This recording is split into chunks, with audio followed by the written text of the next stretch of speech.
नारायण नमस्कृत्य नरं चैव नरोत्तमं देवीं सरस्वतीं व्यासं ततो जयमुदीरयेत्।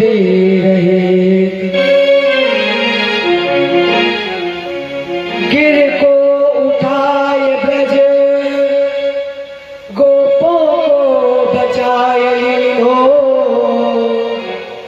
अग्नि से उबारे पांडु बालक मझारी के।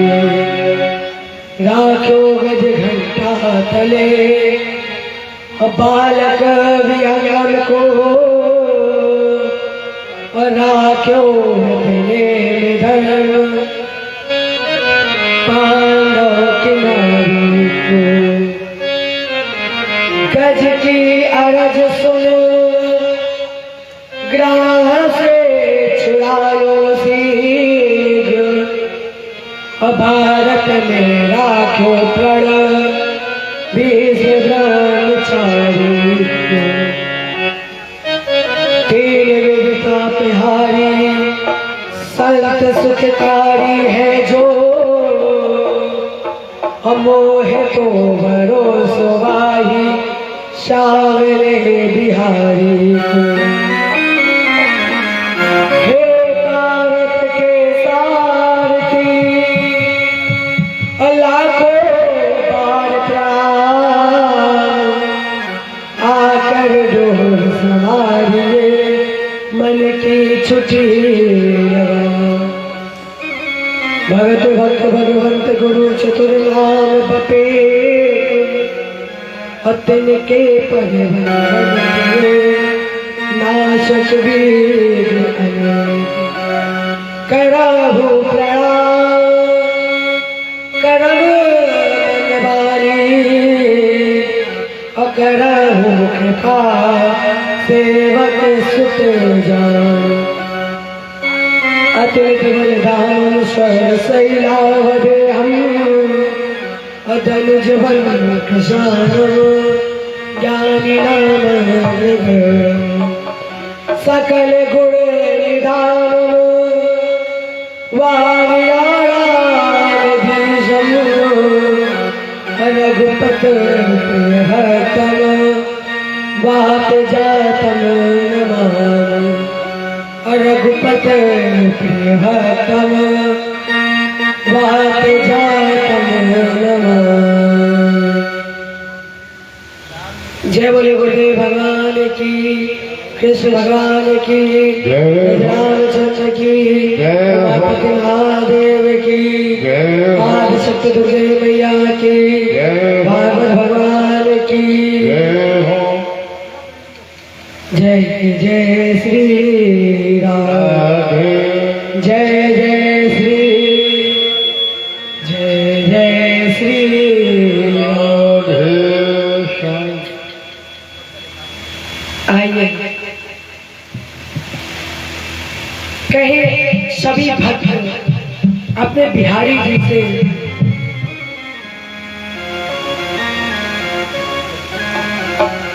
जिसके सपने हमें रोज आते रहे, दिल निभाते रहे।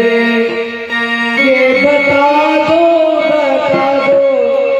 ये बता दो कहीं तुम वही तो नहीं, वही तो नहीं। जिसके सपने मैं ये समझा तुम्हारी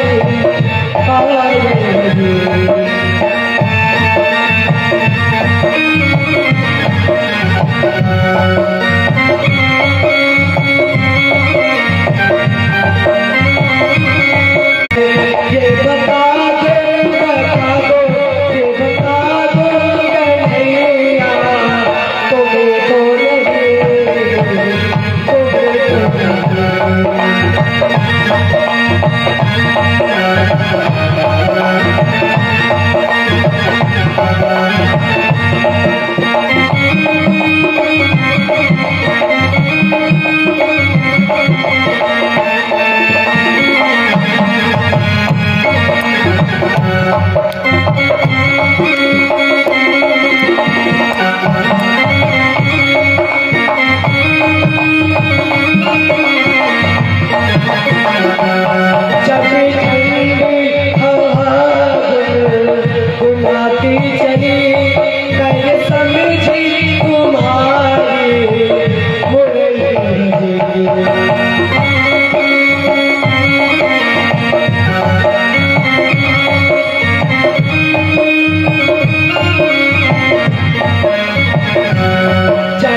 आपको याद है चर्चा कहाँ चल रही थी दोपहर में शाम को?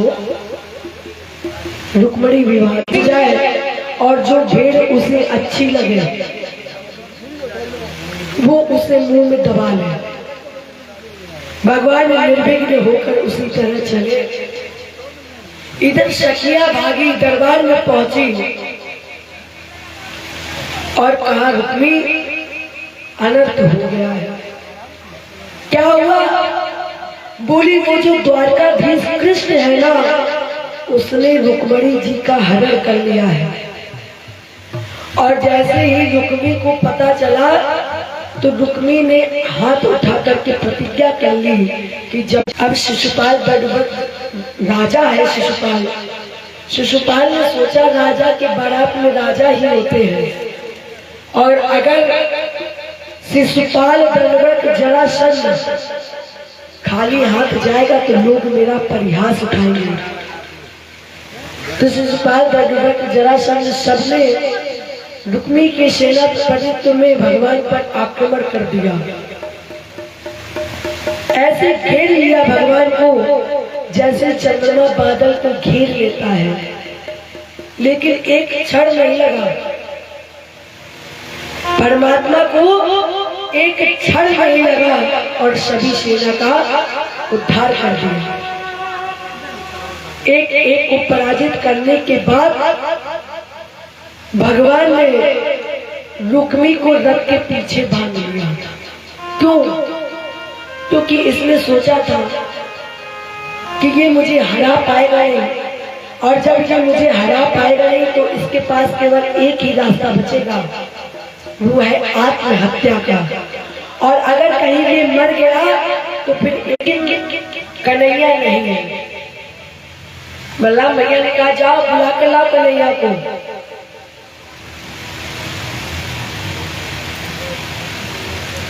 तो वहां पे जितने लोग थे सभी लोगों ने कहा दौआ कन्हैया तो है ही नहीं यहाँ पर।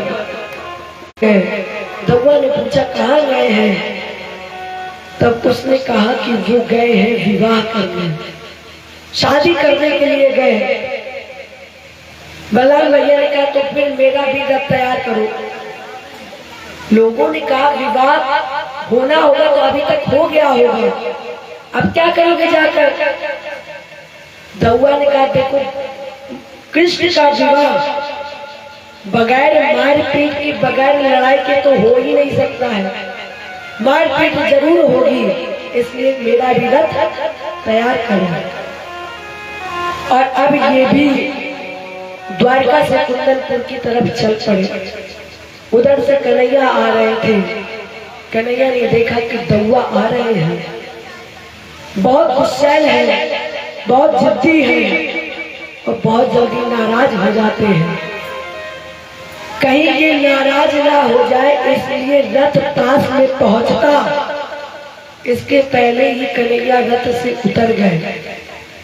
कन्हैया का दौआ, ये कृष्ण आपको प्रणाम करता है।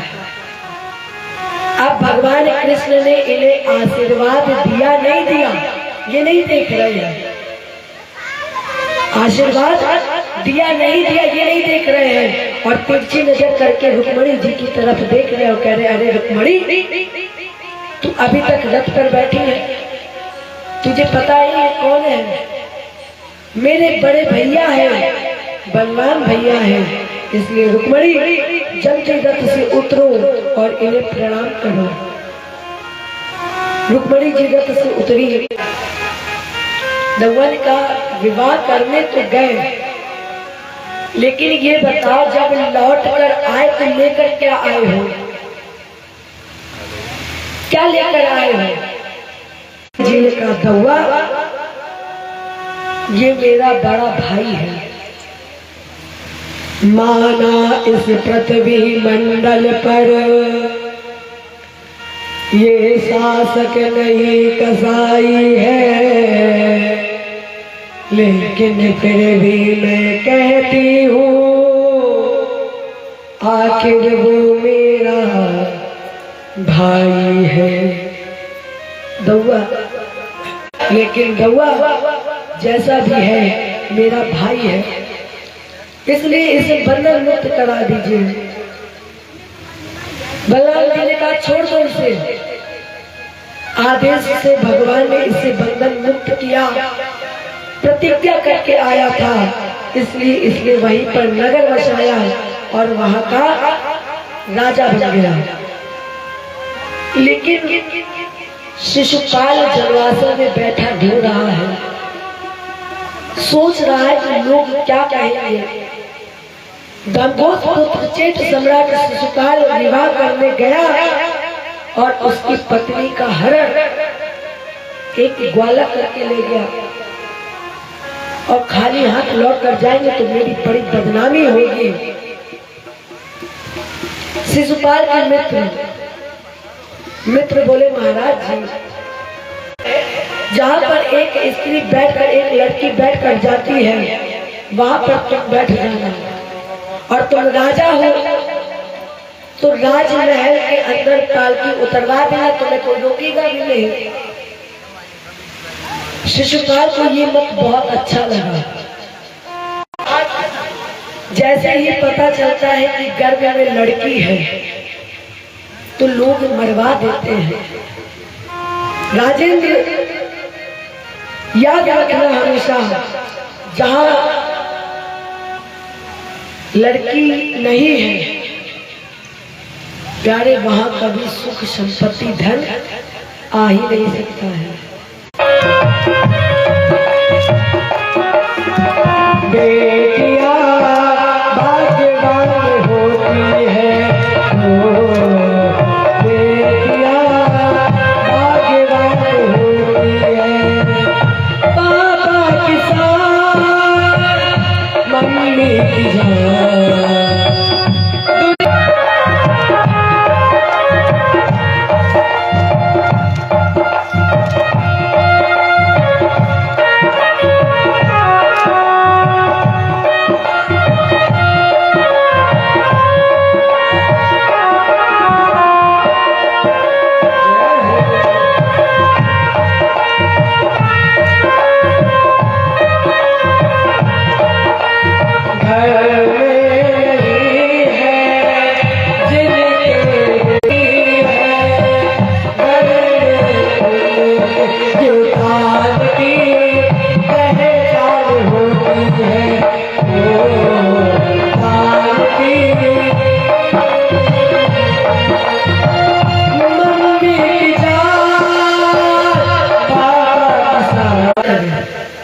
इनका सम्मान करें।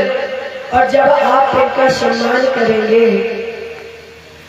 तो जाहिर सी बात है कि आपके घर में लक्ष्मी आएगी।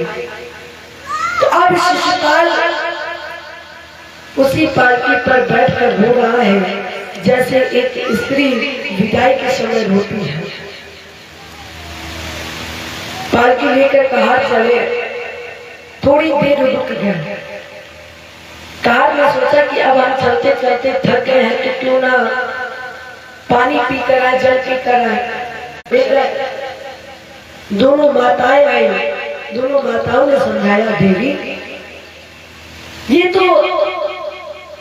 प्रकृति का नियम है कि एक ना एक दिन हर लड़की को अपना घर छोड़कर दूसरे के घर जाना ही होता है।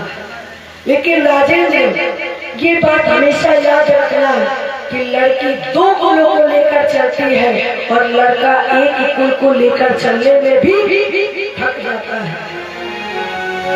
लड़की मायके और ससुराल दोनों को लेकर चलती है और अगर लड़की ससुराल में रहती है तो एक बार 24 घंटे में मायके में फोन जरूर करती है और पूछती, पापा आप ठीक तो हो। ससुराल भी देखती है और मायका भी देखती है। लेकिन लड़के एक कुल को भी लेने सोचते हैं कि कैसे लेकर जाएंगे। अपने माता खुद के माता पिता के लिए खाने के लिए रोटी नहीं मिलती है और वही लड़के अपने माता पिता को वृद्धा आश्रम में भेज देते हैं। और प्यारे जो लड़के दो कुलों को लेकर चलती है तो उसी लड़की से ही ससुराल वालों से जब लड़ाई हो जाती है तो ससुराल वालों से कहते, जा तू अपने मायके जा।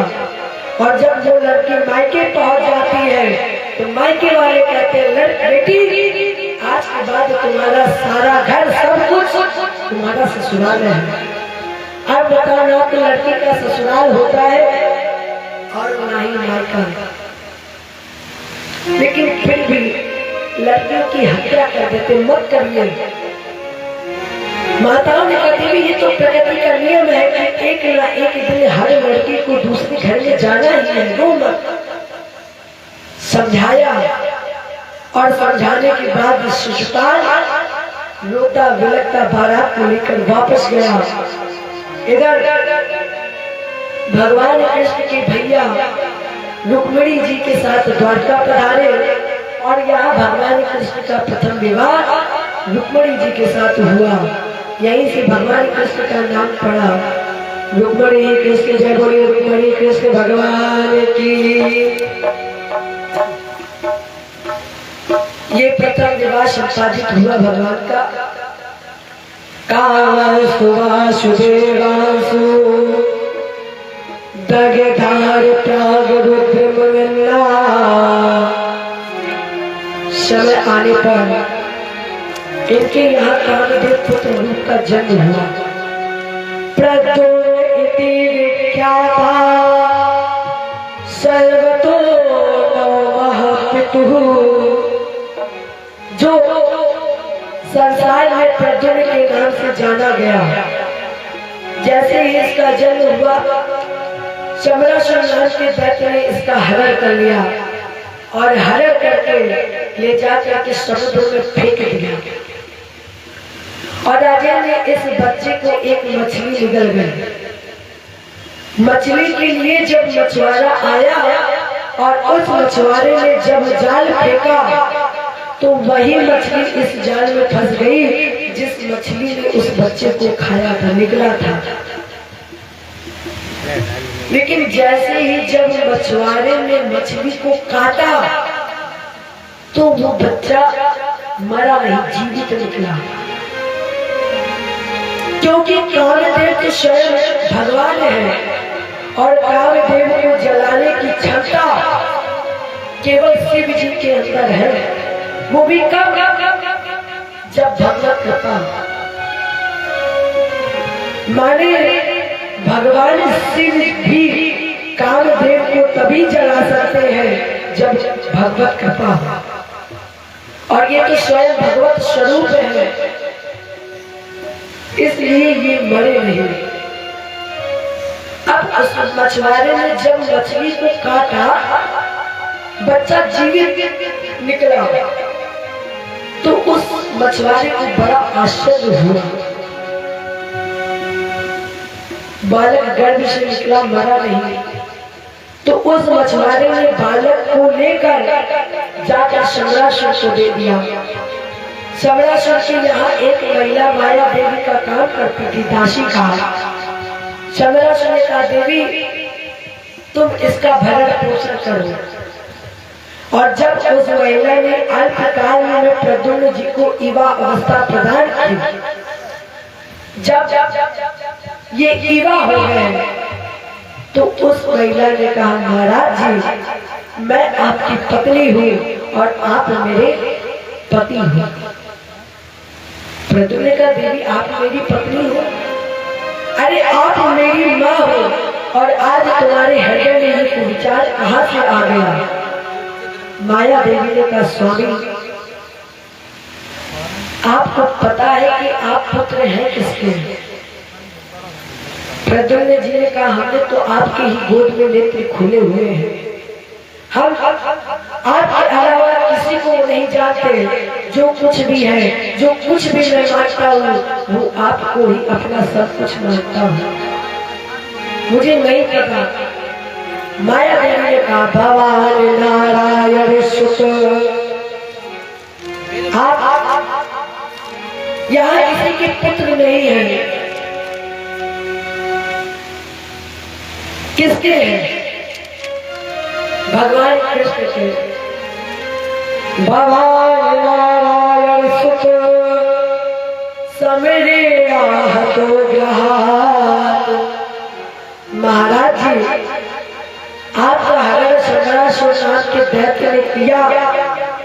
मैंने माया देवी ने सारी घटना प्रद्युम्न जी को बताई, और सत्यता तो ये है कि आप कृष्ण के पुत्र प्रद्युम्न भी नहीं है, आप केवल जन्मे हैं। लेकिन आप हैं कौन? बोले, आहम ते धिकता पत्नी गति कामो प्रभाव प्रभु। मैं आपकी पत्नी हूँ और आप कामदेव। तब सुगतीश्वर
उघाड़ा चित्रवत कान भय जल छाड़ा। जब शंकर जी समाधि में लीन थे, दूसरा विवाह करना था पार्वती जी के साथ, तो ब्रह्मा जी सारे देवता डर रहे थे, सोच रहे थे अगर हम कहीं गए और तीसरा नेत्र खुल गया तो ब्रह्मा जी ने कामदेव को भेजा, और कामदेव जानता था कि अब मेरा कल्याण उद्धार, फिर भी कामदेव गया और जैसे ही तीर छोड़ा शंकर जी के नेत्र खुले और शंकर जी ने कामदेव को भस्म कर दिया। तब कामदेव की पत्नी रति जी आई। रति जी ने कहा, भोले बाबा, मेरे पति तो आपके कल्याण के लिए आए थे, आपको जगाने आए थे, क्योंकि आपने राम जी को वचन दिया था कि आप पार्वती जी से विवाह करेंगे, और इसी वचन को पूर्ति करने के लिए मेरे पति, मेरे स्वामी आपके पास आए, लेकिन आपने उन्हें, इसलिए अब ये बताइए मुझे मेरे पति का दीदार कब होगा। तब भगवान शंकर जी ने कहा, क्या जब यदुवंश कृष्ण अवतारा हुई हरण नाम भारा, कृष्ण तले हुई पति तोड़ा, वचन में अन्यथा होए ना। जब कृष्ण जी का अवतार होगा, इस धराधाम पर आएंगे तो प्रद्युम्न तुम्हें कामदेव रूप में मिलेंगे। इसलिए स्वामी, मैं आपकी पत्नी रति हूँ और आप कामदेव हैं। प्रद्युम्न जी को अपने पूर्व जन्म का स्मरण हुआ और महामाया का ज्ञान प्राप्त करके उन्होंने समरासुर दैत्य का उद्धार कर दिया और अपनी पत्नी रति जी के साथ इन्होंने द्वारका में प्रवेश किया। राजेंद्र जी प्रथम विवाह भगवान का प्रथम पुत्र और उसका संस्कार विवाह, ये पावन प्रसंग आपने सुना। इसके बाद भगवान को एक दोष लग गया। किसका? चोरी का। अब राजन जरा सोचिए, जब इस संसार समाज ने परमात्मा को नहीं छोड़ा, उस पर दोष लगा दिया, तो ये संसार हमें और आपको क्या छोड़ेगा? ये संसार हम पर भी एक ना एक दिन दोष लगा ही देगा। तो राजा परीक्षित जी ने पूछा, महाराज ये बताइए कि भगवान को चोरी का दोष किसने लगाया? बोले सत्राजित ने। राजा परीक्षित ने पूछा, कौन है ये सत्राजित, और ये स्वर्ग मणि की चोरी का दोष भगवान को क्यों लगाया? सुखदेव जी ने कहा, ये जो सत्राजित है ये सूर्य का परम भक्त है, इसने सूर्य की भक्ति करके स्वर्ग मणि प्राप्त कर ली, और ये मणि जिस किसी के पास भी रहती है उसे 8 भार सोना देती है। और यही मणि एक दिन सत्राजित दरबार में बैठे हुए पहले थे। यदुवंशी बोले, भैया ये मणि बेशकीमती है और मेरे कन्हैया का स्वरूप अद्वैत है। अगर ये मणि मेरे कन्हैया को पहना दी जाए तो इनकी सुंदरता में 4 चांद लग जाएगा। अब सत्राजित ने ना तो हाँ कहा ना तो ना कहा, चुपचाप खड़ा हुआ और चल चला। कुछ समय के बाद यही मणि सत्राजित का छोटा भाई प्रसेन गले में पहनकर शिकार खेलने गया। सिंह ने घोड़े को मार दिया, प्रसेन को मार दिया और मणि से खेलने लगा। सिंह मणि से खेल रहा था, तब तक उधर से जामवंत जी निकले। जामवंत जी ने मणि देखी तो सिंह को मार दिया और सिंह को मारकर ये मणि लेकर जाकर के जामवती जी को दे दिया। अब जामवती जी उस मणि से खेल रही थी और जामवती जी सो गए। जब सत्राजित ने देखा कि मेरा छोटा भाई प्रसेन अभी तक लौट कर नहीं आया, तो सत्राजित को ये संदेह हो गया कि कृष्ण सामर्थ्यवान है और हमने उन्हें मणि नहीं दी तो उन्होंने मेरे छोटे भाई प्रसेन को मारकर मणि ले ली। 24 घंटे नहीं हुए कि ये खबर भगवान कृष्ण के पास पहुंची, और जब भगवान कृष्ण के पास ये खबर पहुंची तब भगवान कृष्ण ने कहा, गुरु जी ये चोरी का दोष मुझ पर अनर्गल लग रहा है। मैंने आज तक सत्राजित की छोटी भाई को देखा ही नहीं कि दिखता कैसा है, इसलिए दोष चोरी का अनर्गल लग रहा है। इसलिए ठाकुर जी ने अक्रूर जी के कंधे पर द्वारका का राजभार रख दिया और भगवान मणि को खोजने के लिए निकल पड़े। मणि को खोजते खोजते उसी गुफा के अंदर पहुंचे जहां पर जामवती जी उस मणि से खेल रही थी। कन्हैया ने दूर से देखा और दौड़ करके गए, जामवती जी के हाथ से मणि छीन ली। जब भगवान कृष्ण ने मणि छीनी तो जामवती जी रोने लगी और रोने की आवाज जैसे ही जामवती के कान में पड़ी तो अब जामवंत और भगवान कृष्ण का युद्ध होने लगा। और जब युद्ध करते करते जामवंत जी थक गए, तब जामवंत जी बोले, बस बस क्या, मैं समझ गया कि आप ही मेरे राम हो, आप ही मेरे रघुनाथ हो। कैसे कैसे समझे जामवंत जी कि ये राम है। राम जी जब रावण को मारकर लौटे तो अपनी पूरी सेना से कहा कि सब लोग कुछ ना कुछ मांगो, लेकिन जामवंत जी ऐसे थे जो चुपचाप खड़े थे, कुछ मांग ही नहीं रहे थे। राम जी ने सबको सब कुछ ही दिया और देने के बाद जब राम जी जामवंत जी के पास गए, जामवंत जी से कहा कि आप क्यों खड़े हो, आप भी कुछ मांगो। तब जामवंत जी ने कहा, रघुनाथ, हम आपके साथ युद्ध करना चाहते हैं। और वही युद्ध यहाँ पर चला। जब जामवंत जी थक गए तब जामवंत जी को पता चला कि ये मेरे राम है। ये युद्ध 27 दिन तक, देखो जामवंत जी ने 27 दिन तक हार नहीं मानी और जब 28वें दिन भगवान से पराजित हो गया, भुजाओं का बल थक गया, परिणाम स्वरूप अपनी पुत्री का विवाह मणि के सहित भगवान के साथ कर दिया। तो भगवान कृष्ण का ये दूसरा विवाह जामवती जी के साथ हुआ। ये लौट करके आए, सत्राजित को मणि भी सारा वृत्तांत बताया।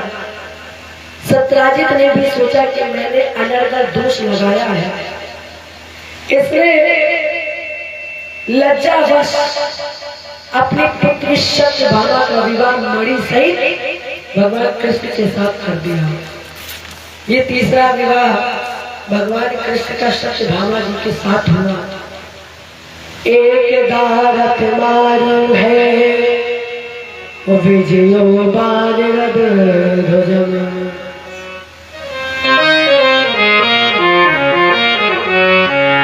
गाड़ी रव धरुड़ा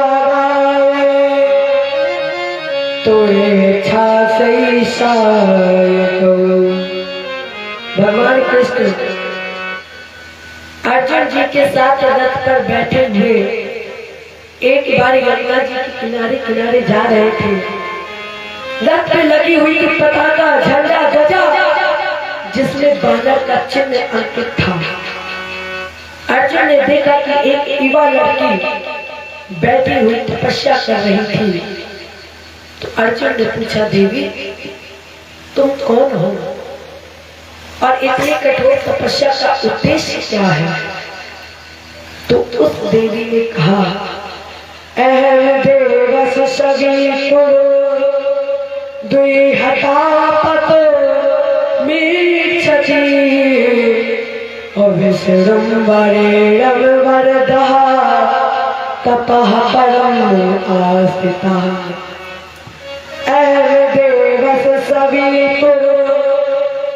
मेरा नाम कालिंदी है, मैं सूर्य की पुत्री हूँ। मैं भगवान को पति रूप में वर्ण करना चाहती हूँ, इसलिए इतनी कठोर तपस्या। अर्जुन का कन्हैया ये तो तुम्हें प्राप्त करने के लिए ही इतनी कठोर तपस्या कर रही है, तो अब इसकी तपस्या का फल इसे दो। परिणाम स्वरूप भगवान ने कालिंदी जी के साथ भी विवाह किया। ये चौथा विवाह भगवान का कालिंदी जी के साथ हुआ। उज्जैन के राजा थे विंद और अरविंद, जिनकी बहन का नाम था मित्रवृंदा। ये भगवान के पति बना चुकी थी, इसलिए भगवान स्वयं में पहुंच करके मित्रवृंदा का हरण कर लिया और मित्रवृंदा से विवाह किया। ये पांचवा विवाह भगवान कृष्ण का मित्रवृंदा के साथ हुआ। छठा विवाह कौशल देश के राजा नग्नजित, जिसकी पुत्री का नाम था सत्या। सातवां विवाह भगवान कृष्ण का भद्रा जी के साथ हुआ। आठवां विवाह भगवान कृष्ण का लक्ष्मणा जी के साथ हुआ। ये कुल विवाह भगवान के हुए 8। इसके बाद भगवान ने भूमि पुत्र शिव के तेज से पृथ्वी के गर्भ से एक पुत्र पैदा हुआ, जिसका नाम था नरकासुर।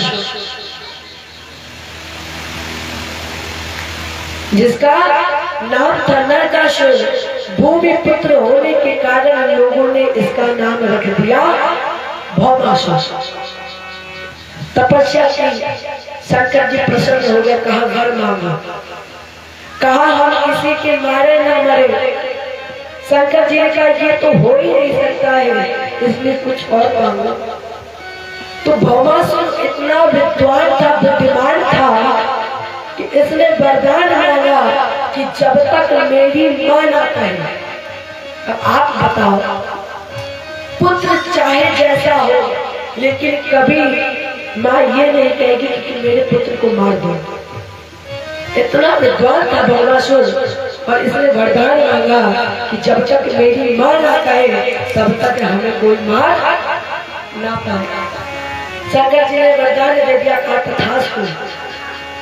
अब जैसे ही इसे वरदान मिला तो भौमासुर ने अपने बल का दुरुपयोग करना प्रारंभ कर दिया। इसने भूमंडल को जीतकर 16,100 कन्याओं को बंदी बना लिया, और राजेंद्र देवी भागवत के आधार पर ये सभी कन्याएं पूर्व जन्म की अप्सराएं हैं। और जैसे ही इन 16,100 कन्याओं को बंदी बनाया तो इन 16,100 कन्याओं ने भगवान को सूचना भेजी, ठाकुर जी, कन्हैया केवल आप ही हो जो मुझे अपना सकते हैं, मेरा उद्धार करना। अब जैसे कन्हैया को पता चला, कन्हैया ने कहा सत्यभामा तैयार हो जाओ। सत्यभामा ने पूछा, स्वामी कहाँ चल रहा है? कन्हैया ने कहा, देवी जहाँ पर हम लेकर चल रहे हैं वहीं पर चुपचाप चलो। अब सत्यभामा को भगवान ने गरुड़ पीठ पर बैठाला और बजा दिया 5 जन शंख। भौमासुर युद्ध करने आया, कृष्ण का एक अस्त्र निष्फल हो रहा था, लेकिन सत्यभामा के मुख से निकल ही नहीं रहा था कि मार दो इसे। जैसे ही भगवान ने देखा कि सत्यभामा के मुख से नहीं निकल रहा मार दो इसे, तो भगवान ने क्या किया, एक पैर और एक हाथ पृथ्वी पर ऐसे टिकाया जैसे लगेगा कि बस अभी हार ही जाएंगे। और जैसे ही एक पैर एक हाथ पृथ्वी पर टिकाया, सत्यभामा को ऐसा लगा कि मेरे पति की पराजय हो जाएगी, मेरा पति हार जाएगा। तो सत्यभामा के मुख से अनायास निकल गया, अरे कृष्ण मार दो इस दुष्ट को। और जैसे ही सत्यभामा के मुख से निकला, मार दो इसे, शंकर जी का वरदान था पूर्ण हो गया। तो भगवान ने इसका भी उद्धार कर दिया। सीधे पहुंचे कारागृह में। इन 16,100 कन्याओं को बंधन मुक्त किया और कहा देवी सभी लोग अपने अपने घर लौट जाओ। उन देवियों ने कहा कन्हैया अभी तक मैं एक अधर्मी अन्यायी पापी की सानिध्य में रही नहीं, ये संसार के लोग मुझे अपनाएंगे नहीं।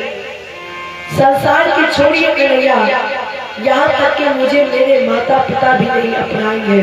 इसलिए कन्हैया केवल आप ही हो जो मुझे अपना सकते हो। मैं यहाँ से जब जाऊंगी तो इस संसार के कामी विषय लोभी का मुझ पर दोष लगा देंगे। इसलिए ठाकुर जी आप हो जो मुझे अपना सकते हो। प्यारे अगर हृदय लगाना, अगर प्रेम करना तो फिर केवल ठाकुर जी से, केवल परमात्मा से प्रेम करना, हरि को करना। और इस संसार में प्रेम है ही नहीं, इस संसार में है प्यार, और प्यार का दूसरा नाम है वासना। सिर्फ और सिर्फ इस संसार में वासना है। और आजकल इतनी दुर्दशा खराब हो रही है, आप भी देखते होंगे समाचार, यहाँ तक कि इतनी दुर्दशा खराब। यहाँ के आने के पहले अभी हमने एक सूचना देखी कि एक पत्नी ने पति को मार कर काट कर सीमेंट में, बताओ, दूसरे के चक्कर में अपना घर बर्बाद कर रहे हो। प्यारे इस संसार में केवल वासना है, सब केवल इस्तेमाल करते हैं, इसके अलावा और कुछ वो नहीं चलता है। क्या बोला जाता है कि यूज एंड थ्रो। और बस केवल जब तक तुम्हारे पास धन है तब तक ये संसार के लोग तुम्हारे साथ हैं, और जहां अपना काम निकला वहीं पर तुम कौन हो कोई नहीं जानता। इसलिए प्यारे अगर प्रेम करना तो परमात्मा से करना। ये संसार के सारे रिश्ते छोड़कर चले जा सकते हैं, लेकिन परमात्मा का प्रेम कभी नहीं जाता है। इसलिए बड़ा सुंदर भाव है। आइए हम सभी गाएं और कहें, प्रभु के सिवा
दो दवाएं हैं पहले से, इसलिए वहां तुम्हारे साथ ना तो धन जाएगा, ना घर जाएगा, ना खजाना जाएगा। इसीलिए प्यारे कहते हैं कि 24 घंटे में एक बार परमात्मा का नाम गाना, क्योंकि तुम्हारे साथ कर्म जाएगा। और अगर तुमने कर्म से भगवान का नाम गा लिया, कर्म अच्छे कर लिए, तो फिर कम से कम जब यहाँ से जाओगे तो परमात्मा को बताने के लिए ये तो होगा कि नहीं हम आपकी सेवा करते थे, आपके गुणानुवाद गाते थे। इसलिए आया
के सिवा कहीं दिल ना लगाना। परिणाम स्वरूप भगवान ने इन 16,100 कन्याओं के साथ भी विवाह किया। आपको पता है कि अभी हमने थोड़ी देर पहले भगवान के कितने विवाह बताए थे? 8 विवाह पहले बताए और 16,100 अभी। कितने हो गए कुल? 16,108। प्रत्येक स्त्री से भगवान के 10-10 पुत्र और 1-1 कन्या पैदा हुई। राजेंद्र परिणाम स्वरूप 48 कोस में बसी हुई है द्वारका, और इस द्वारका में यदुवंशियों की संख्या है 56। अब कुछ लोग ये कहते हैं कि कृष्ण, अच्छा हमने आपको बताया था कि भगवान का भी बंटवारा है। कैसे? यादव लोग कहते हैं कि कृष्ण हमारी बिरादरी के हैं, राम जी अपने बिरादरी वाले बताते कि राम जी हमारी बिरादरी के हैं। लेकिन अब परशुराम, तिवारी जी, अंकल जी, परशुराम किसकी बिरादरी के हैं? तिवारी जी की बिरादरी, तिवारी जी की बिरादरी की। लेकिन प्यारे प्रभु को कभी मत बांटो। ये जो कहते हैं कि कृष्ण मेरे है, राम मेरे है, उन्हीं के ही नहीं रहते हैं, वो सबका है।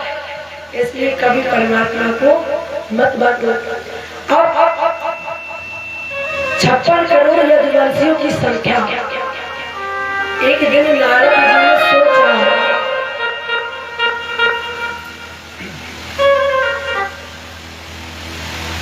कि इनकी इतनी पटरानियां हैं, तो इनकी दिनचर्या कैसे होती होगी?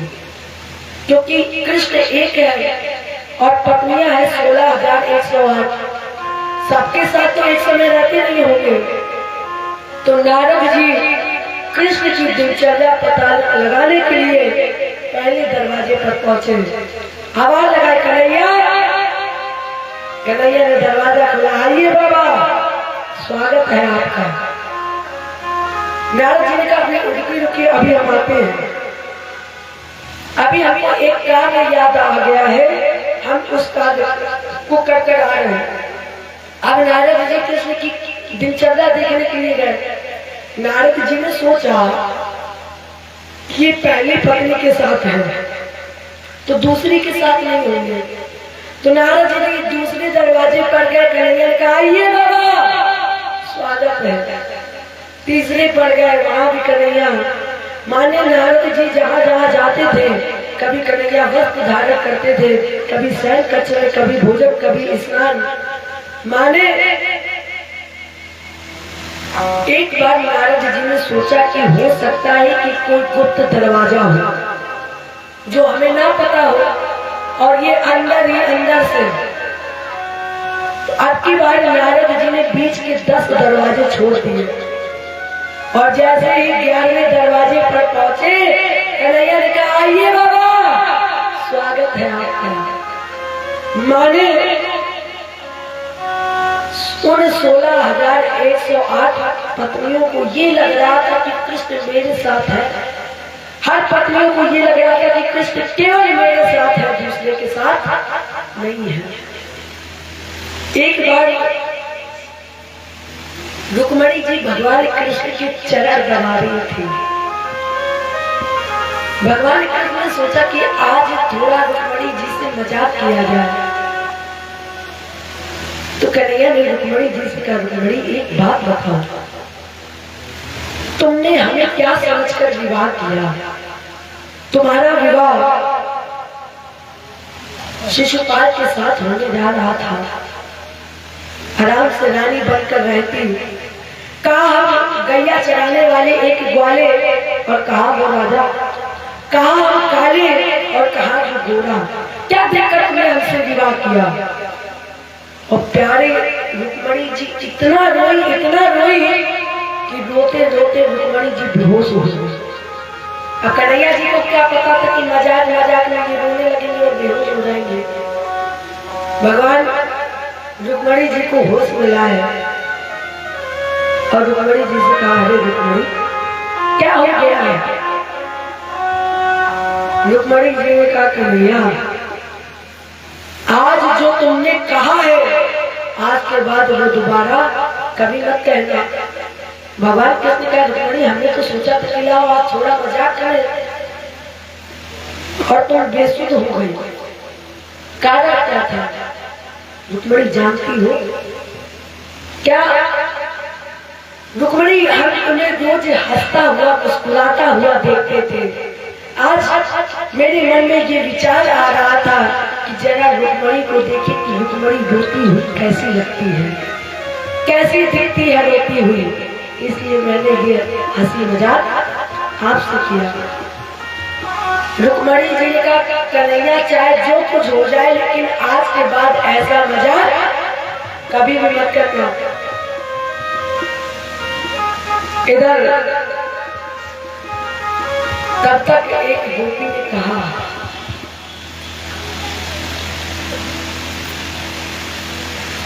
कि सखी जब मैं सो रही थी रात में तो मुझसे खिड़की खुली रह गई। मैं खिड़की को बंद करना भूल गई और मेरी महल में कोई आया और वो आकर के मुझे देखकर चला गया। इसलिए क्या कहा उस गोपी ने सुनिएगा। सो रही थी मैं तो खोल के किवाड़,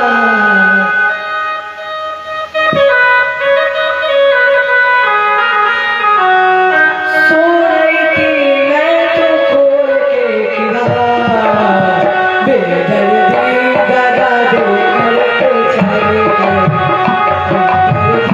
दादा दो कल छाए।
आजाद कर रहे थे। इधर प्रद्युम्न जी का प्रथम विवाह रति जी के साथ, दूसरा विवाह रुक्मी की पुत्री के साथ, और इसी प्रद्युम्न के पुत्र का नाम था अनिरुद्ध।